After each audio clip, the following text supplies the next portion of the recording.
होली की आत्मा। बचपन से शहर में रहने वाला मनोज इस साल होली की छुट्टियों में अपने गांव दुर्गापुर वापस आता है, जहां उसे देख पूरा गांव खुशी से झूम उठता है। जब गया था तब इतना सा था और अब देखो कितना बड़ा हो गया है। हाँ सरपंच जी, जब मैं गया था तब आप भी बहुत जवान थे और अब देखो कितने बूढ़े हो गए हैं आप। चला चलो बढ़िया है। बच्चा घर वापस आ गया। इसी खुशी में आज रात पार्टी होगी। क्या बात है, गांव में भी पार्टियां होने लगी। वैसे अगर पार्टी की बात है तो आज क्यों सीधा होली पार्टी करते हैं। होली पार्टी की बात सुन चहल पहल में अचानक सन्नाटा छा जाता है, जिसे देख मनोज को कुछ अजीब लगता है, लेकिन तभी सरपंच बात पलट देता है। अब बहुत देर हो गई, चलो सब अपने घर चलो, पार्टी के बारे में कल सोचेंगे। मनोज भी मम्मी पापा के साथ घर आ जाता है, पर होली पार्टी और उस पर पूरे गांव की खामोशी वाली बात अभी तक उसके जहन से निकलती नहीं। पापा, होली पार्टी की बात पर सब चुप क्यों हो गए थे? अरे होगी उनकी कोई अपनी बात। मुझे गांव की पंचायती थोड़ी पता है। थक गया हूँ, चलो सो जाते हैं, कल बात करते हैं। पापा की बात मानते हुए मनोज भी सोने चला जाता है। आज तो छुपा लिया, लेकिन हफ्ते बाद जब होली का दिन आएगा तब इसे कैसे रोकोगे? अगली सुबह सूरज के साथ ही मनोज भी गांव घूमने निकल जाता है, जिस पर रास्ते में उसे अपनी ही उम्र के कुछ लड़के भी मिलते हैं, जिनसे दोस्ती कर अब वो उनके साथ घूमने लगता है। इसी तरह कुछ दिन बीत जाते हैं और होली नजदीक आने लगती है। दोस्तों, होली में 4 दिन ही बचे हैं, पर गांव में उसकी कोई तैयारियां क्यों नहीं दिख रही? क्योंकि यहाँ होली नहीं मनाई जाती। अरे पर ऐसा क्यों? वो राजा भूषण। अरे तुम 4 दिन के लिए आए हो, क्या इतना सोच रहे हो? चलो कुछ खाने चलते हैं। इसी के साथ एक बार फिर होली की बात को टलते हुए देख मनोज को शक होने लगता है।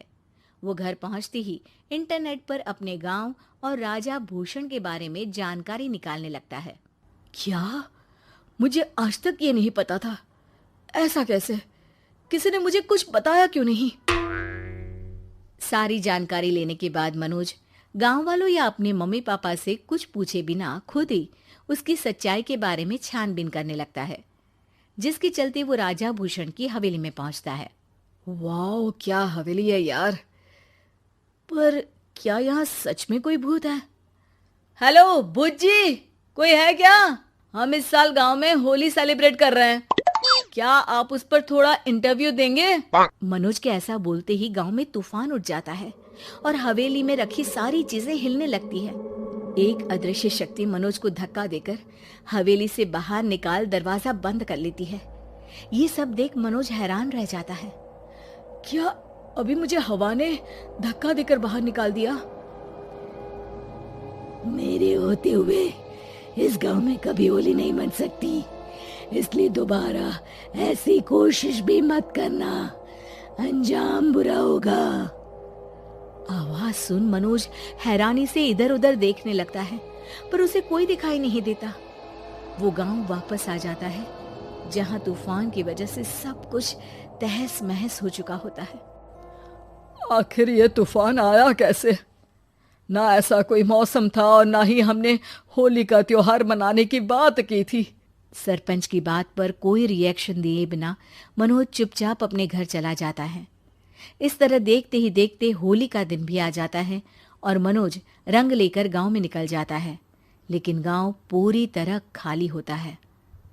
अरे त्योहार का दिन है, धूमधाम की जगह मातम क्यों मनाया हुआ है?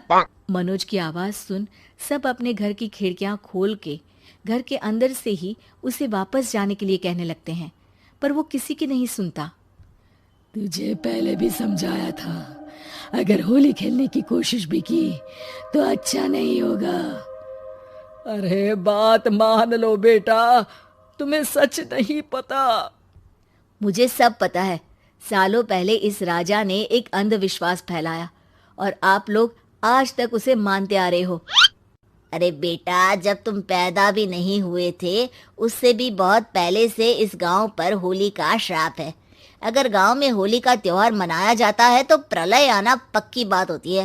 राजा भूषण इस सब में नहीं मानते थे और त्योहार मनाने लगे, जिसके चलते होली वाले ही दिन पहले उनके बेटे की और फिर उनकी मृत्यु हो गई। तभी से गांव की रक्षा के लिए उनकी आत्मा उस हवेली में रह रही है। सबकी बातें सुन मनोज उलझन में पड़ जाता है। सोचना भी मत मनोज, अगर तुमने इस परंपरा को तोड़ने की कोशिश भी की तो उसका परिणाम इस गांव और गांव के लोगों के लिए अच्छा नहीं होगा। मुझे भी यकीन नहीं हो रहा कि आप लोग एक बेतुकी बात को मानकर सालों से रंगों के त्योहार को मातम की तरह मनाते आ रहे हो। मनोज किसी की कोई बात ना मानते हुए पूरे गांव में रंग बिखेर देता है, जिसके तुरंत बाद वहां तूफान के साथ बिजलियां गरजने लगती है। अचानक मौसम में ऐसा बदलाव देख जहां मनोज कंफ्यूजन में आ जाता है, वहीं गांव वाले डर से सहम जाते हैं।